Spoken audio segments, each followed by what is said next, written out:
పితా పుత్ర పవిత్రాత్మ నామమున ఆమె. క్రీస్తు ప్రభువునందు ప్రియులకు జ్ఞానవాణి శ్రోతలకు శుభోదయం. ఈనాటి సువార్త పఠనము యేసు ప్రభువు నికోదేముల మధ్య జరిగిన సంభాషణ గురించి తెలియజేస్తుంది. ఈ నికోదేము యోహాను 3వ అధ్యాయము మొదటి 8 వచనములలో, 7వ అధ్యాయము 50 నుండి 53 వచనములలో మరియు 19వ అధ్యాయం 39 నుండి 42 వచనములలో మనకు కనిపిస్తాడు. ఈ 3 సందర్భాలు ఎంతో ముఖ్యమైనవి, కీలకమైనవి, చరిత్రలో సుస్థిరముగా నిలిచిపోయినవి. నికోదేము అనే పదము గ్రీకు పదం నికోదేముస్ అనే పదము నుండి వచ్చింది. ఈ మాటకు ప్రజల యొక్క విజయం అనే అర్థము. ఆ పేరుకు సార్థకత లభించేలా ఈయన జీవితం తోడ్పడింది. అది ఎలాగో ఇప్పుడు మనం తెలుసుకుందాం. మొదటి సందర్భం, ఈనాటి సువిశేషం ప్రకారము ఈయన పరిచయుడు. అప్పట్లో ఈయన యెరూషలేములో అధికారి, సమాజ మందిరంలో పనిచేస్తుండేవాడు.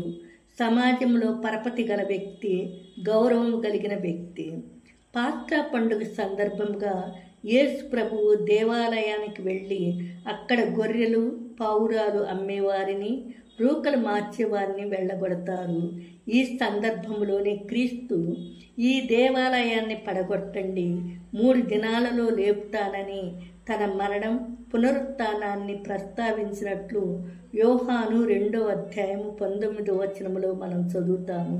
ఈ సందర్భంలోనే ఒక రాత్రి వేళ నికోదేము వచ్చి యేసు ప్రభువును కలుస్తాడు. అప్పుడే వారిద్దరి మధ్య సుదీర్ఘమైన సంభాషణ నడుస్తుంది.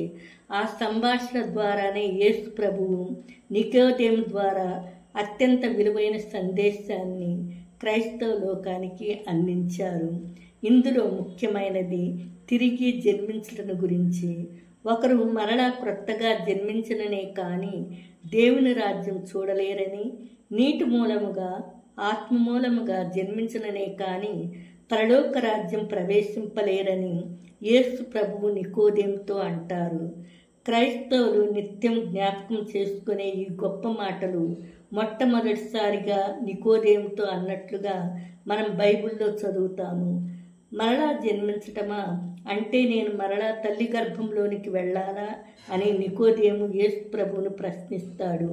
అందుకు యేసు, శరీరము నుండి పుట్టునది శరీరము, ఆత్మ నుండి పుట్టునది ఆత్మ.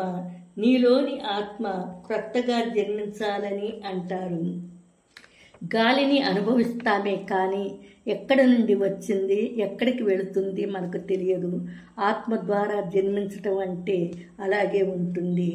ఆత్మను చూడలేం కానీ దాని ప్రభావం అనుభవపూర్వకంగా గుర్తించగలము. యేసు ప్రభు ప్రజలను పాపము నుండి, ఆత్మీయ మరణం నుండి రక్షించటానికి ఈ లోకానికి వచ్చారు. లోక కళ్యాణం కోసం తన రక్తాన్ని తుదిబొట్టు వరకు అర్పించి ప్రాణత్యాగం చేశారు. మనం ఈ లోకానికి వచ్చింది దేవుని ప్రేమించి సేవించి అటు వెనుక మోక్షం పొందుటకు అని నేర్చుకున్నాం. ఈ జీవితం అతి చిన్నది, అశాశ్వతమైనది. పరలోక జీవితం శాశ్వతం. యేసులో నికోదేము ఏదో క్రొత్తదనాన్ని, నూతనత్వాన్ని చూశాడు. అందుకే తన జీవిత పరమార్థాన్ని కనుగొనాలని, జీవితాన్ని అర్థవంతంగా జీవించాలని, అది ఆ ప్రభు ద్వారానే సాధ్యమవుతుందని గ్రహించాడు. ఆ తపనే యేసు ప్రభువును కలుసుకునేలా చేసింది. ఆ కలయిక ఆయన జీవితంలో అనూహ్యమైన మార్పుకు దోహదపడింది. నికోదేము ఒక అధికారిగా, ధనవంతుడిగా, పేరు ప్రఖ్యాతులు గల వ్యక్తిగా ఉండి కూడా అర్థవంతమైన జీవితం జీవించలేకపోయాడు. యేసు ప్రభుని కనుగొనటం, ఆయనతో కలయిక ఒక నూతన జీవితానికి నాంది పలికింది. ప్రభువుతో ఆయన కలయిక శుభ పరిణామం. మరలా జీవించటం అంటే హృదయ పరివర్తన, బహిరంగ ఆచారాలకు, సాంప్రదాయాలకు అతీతంగా ఆధ్యాత్మిక జీవితాన్ని నూతనీకరించుకోవటం. ప్రభువుతో కలయిక అనేది ఆత్మ పునర్జన్మకు దారితీస్తుంది. ఎప్పుడైతే నికోదేము తన హృదయాన్ని పూర్తిగా తెరచి యేసు బోధనలు ఆలకించాడో అతనిలో గొప్ప మార్పు చోటు చేసుకుంది.